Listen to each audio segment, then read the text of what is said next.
Est-ce que je peux vous demander de le mettre en mode avion ou quelque chose parce que ben, je vais le couper tout parce simplement. que ça fait des interférences avec... Non, non, non, non, mais je vais le couper tout simplement. Parce que...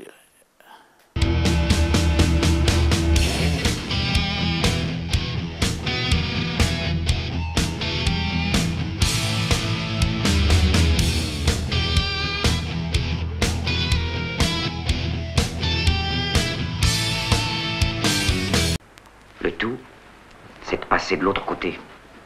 Une question de volonté. Mais qui ose?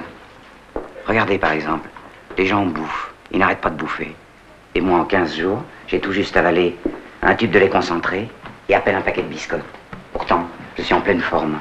Je peux sauter, faire de la gymnastique. Je ne mens pas. La grève de la faim, rien du tout. Les fakirs, et de la foutaise. Une question de discipline. Moi, j'appartenais quand même au monde beaucoup plus classique, c'est-à-dire que il fallait faire ses classes comme assistant. C'était un peu l'armée. Hein. Faire son premier film à moins de 40 ans, c'était quelque chose d'assez étonnant, d'assez surprenant, alors que toute la génération des grands cinéastes français, ils ont tous démarré, ils avaient 25, 30 ans, etc. Et c'est en fait la nouvelle vague, c'est un peu insurgé contre cette minéralisation, je dirais, du cinéma français, avec souvent beaucoup d'injustice, hein, il faut bien le dire.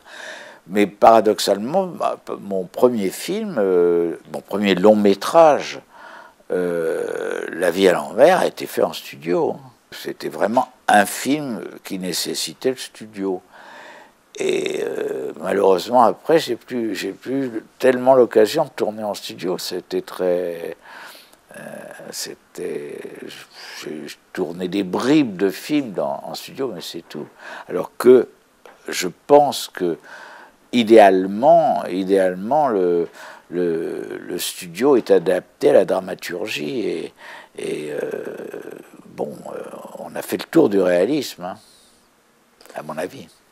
Je voulais faire un cinéma qui était quand même très, très particulier, un peu pas à contre-courant. Vous voyez, par exemple, on parle de la nouvelle vague. J'étais à contre-courant de la nouvelle vague, en quelque sorte. La vie à l'envers, c'était pas du tout réaliste. Hein. Donc j'avais beaucoup de mal à trouver des partenaires financiers. Et alors mon premier film, je l'ai fait quasiment avec l'argent de l'avance sur recette qui démarrait, que Malraux avait mis en place, et puis des dettes. Voilà. Donc j'ai vécu, je peux dire que toute ma vie de cinéaste a toujours été mêlée à des problèmes financiers. Lentement, le long du cigare, sans trop l'approcher. Voilà, comme ça. La robe se réchauffe à l'intérieur. Les feuilles s'épanouissent, commencent de vivre. La vie à l'envers, ça avait eu un gros succès critique. Hein. J'ai eu des critiques comme je n'aurais jamais pu dans ma vie. Le Jeu de massacre, j'ai été primé à Cannes. Je me suis dit, il y a des gens... C'est avant 68, hein, c'était en 67. Il y a des gens qui ont fait la révolution. Pourquoi moi, j'essaierais pas de faire le film de mes rêves, même si c'est très très difficile, etc. J'ai écrit un film qui s'appelait La planète bleue, qui était un film, c'était un peu dans la lignée de 2001. En deux mots, l'histoire, c'était une femme d'astronaute. Son mari mourait dans l'espace, et un jour, elle voyait débarquer des gens avec des bulldozers qui construisaient un abri anti-atomique, mais un abri de rêve, c'est-à-dire un abri où les parois n'existaient plus parce que par des systèmes de projection, on pouvait s'évader, vivre dans des mondes imaginaires. Un petit peu. Le scénario a plu, mais c'est tombé à une époque où le cinéma américain, c'était l'époque Easy Rider, découvrait le film à petit budget, le film d'auteur. Alors il y avait eu le gros succès de Blow Up, et fort de ce succès, ils avaient fait Zabriskie Point, qui a été un désastre commercial, qui a coûté une fortune. Et donc je suis tombé au mauvais moment, et je me baladais, c'était soi-disant Ponty qui voulait le produire, et qui m'a baladé un peu. J'ai mené une vie de clochard de luxe pendant 2 ans, et puis à un moment j'ai senti que si je m'accrochais encore trop longtemps à ce projet, je terminerais dans un asile psychiatrique. Et donc voilà, ça a été une aventure assez difficile. Mais enfin bon, il y a pire dans la vie, hein, quand même. D'abord, il y a les transfusions de sang. Et ensuite, ce que vous voyez là dans les centrifugeuses, ce sont les organes du cher Manoël dont nous extrairons les cellules fraîches, qui nous réussissent si bien à tous. Traitement de choc, pour moi, c'était un peu comme un gag. À la suite de l'échec de pouvoir monter La planète bleue, qui était le titre du film que je voulais faire, j'ai pris 8 jours dans un institut de thalassothérapie. Je me suis dit, mais ça serait marrant de faire un film d'épouvante dans ce cadre-là. Donc je me suis vraiment inspiré de l'Institut de thalassothérapie de Louison Bobet, qui évidemment n'a pas accepté qu'on tourne là. Et je ne pensais pas avoir un casting comme ça. Donc ça, au début, je trouvais, pour moi, le personnage central, c'était le personnage de la femme. Et il y a eu le vrai déclic. On m'avait proposé plusieurs actrices et j'étais pas emballé. Et le déclic, ça a été quand je me suis dit, je vais le proposer à Annie Girardot. Elle a accepté en 48 heures, hein, ça a été très, très rapide. Et comme à l'époque, Annie Girardot était vraiment une star, ça a entraîné de long, etc. Voilà. Attaque! Facilitons! Les jambes! Jamais au-dessus, vous entendez? Jamais! Je ne dirige pas une école de tueurs. Rappelez votre chien, rappelez-le. Il est évident que je ne suis absolument pas dans un contexte... mes films ne sont pas dans un contexte quotidien. Il y a toujours... j'ai toujours aimé avoir une certaine distance. Pour moi, le fantastique en littérature, c'est Kafka. Vous prenez une réalité, vous donnez un petit coup de pouce à cette réalité, et ça devient, on pense que ça devient presque de la science-fiction. Et ça ne l'est pas, la preuve. Vous prenez le procès de Kafka, il avait prévu ce qu'allait devenir certaines sociétés. Et pourtant, ça n'était pas réaliste. Et c'est ça, je crois, qui m'a toujours plu, c'est faire une certaine distance, avoir une certaine distance avec la réalité pour mieux la comprendre et pour mieux projeter ce qui risque de nous arriver. Regardez, vous prenez les chiens. Les gens m'ont dit mais c'est impossible ton histoire, etc. Résultat, 5 ans après, il y a certaines races de chiens qu'on ne peut même plus élever, ou quand on en a, on est obligé d'avoir un permis spécial pour pouvoir maîtriser ces chiens. Et à l'époque, ça paraissait improbable. À la limite, vous savez, c'est affreux à dire, mais traitement de choc.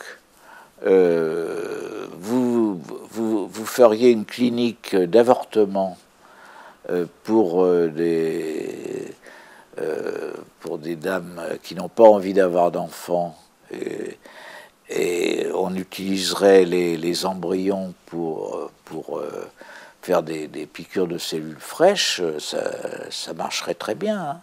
Et il y a on s'est aperçu qu'il y a certaines crèmes de beauté qu'on paye à prix d'or qui sont à base d'embryons humains. Hein. Donc vous voyez, faut toujours se méfier de... Tu ne crains pas que ce soit une trop grosse dépense pour toi?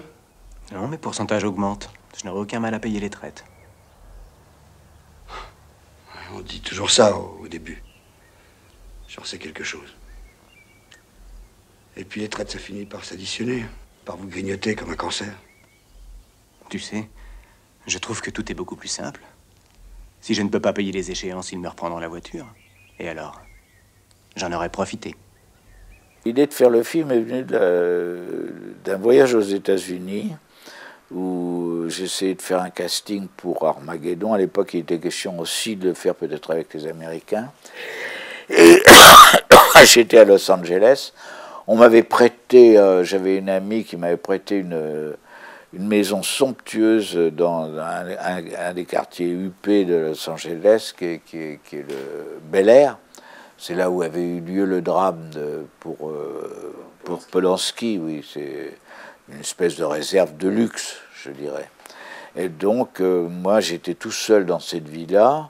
Et je vais vous dire, quand vous n'avez pas d'amis à Los Angeles, que vous vous retrouvez le week-end tout seul, même dans une villa de rêve, c'est pas la joie. Bon. Et je vais au supermarché pour prendre de quoi me sustenter pendant le week-end, et je tombe sur un caissier qui me dit « How are you today ?» Et j'ai le malheur de lui dire « Oh, so and so ». Et il m'a regardé avec des yeux, il comprenait pas parce que finalement je cassais le code, parce que sur la côte ouest ils veulent vivre dans un monde merveilleux. Alors effectivement ils sont au soleil, alors vous avez les filles qui disent oh quel beau teint vous avez aujourd'hui, vous êtes magnifique, etc. Tout est beau, et en réalité bon il y a les mêmes problèmes que partout ailleurs, mais surtout, on ne doit pas dire que ça cloche. On essaye de vivre dans une sorte de paradis. Ce qui n'est pas du tout le cas à New York. Hein. À New York, ils ont cette espèce d'humour percutant où les gens se payent leur tête facilement, ironisent, ils ont le sens de l'ironie. C'est pas du tout le cas sur la côte ouest. Et je me suis dit, dans le fond, ça serait marrant, un monde où tout le monde dirait ah on est bien, c'est beau, c'est merveilleux, etc. Voilà, c'est né comme ça. Donc vous n'avez pas tort, effectivement, c'est l'Amérique qui m'en a donné l'idée. Mais en fait, c'est le monde de la publicité. C'est quoi quand vous regardez les pubs, c'est un monde merveilleux. Hein. Les grands-parents sont merveilleux, les parents sont merveilleux, la bouffe est sublime, même si c'est dégueulasse, mais c'est pas grave, quoi. Je crois que la seule chose à faire, ce serait de vous descendre tous.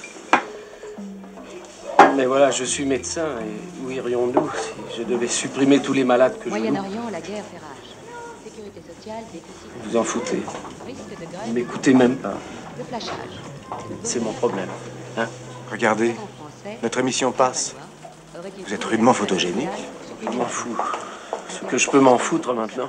Ce qui me manque, c'est cette collaboration avec les acteurs. Alors que je ne les fréquentais pas, hein. Je ne fréquente pas tellement les acteurs, pour préserver justement l'étonnement, la surprise. Si vous connaissez trop un acteur, ça devient votre double. C'est ce qui se produit entre certains metteurs en scène et certains acteurs. C'est quand Fellini s'identifie à Mastroianni ou Truffaut avec Antoine Doinel. Bon. Mais ça c'est à part. C'est comme si l'acteur, comme si le metteur en scène jouait son propre personnage. Mais c'est une merveille quand même, quand vous voyez un homme ou une femme qui donne le meilleur de lui-même en 1 minute, en 2 minutes, et il sort le meilleur de lui-même. Je parle des vrais acteurs. Ça n'a pas de prix, c'est magnifique, et c'est ce que j'ai ressenti avec certains acteurs, c'est ce que j'ai ressenti totalement avec Patrick Devers, totalement. Il était le personnage 24 heures sur 24, et ça n'a pas de prix, c'est une joie extraordinaire. Je pense que une chose qui me passionnerait, c'est de parler du phénomène religieux, de la laïcité et de la religion, je pense. Je pense que nous vivons, depuis la chute du communisme, il y a eu un manque d'idéal, et que tout ça c'est concentré maintenant, cet idéal a été compensé par le soi-disant le sacré, le religieux, et qui est en train de nous polluer complètement notre société. Voilà.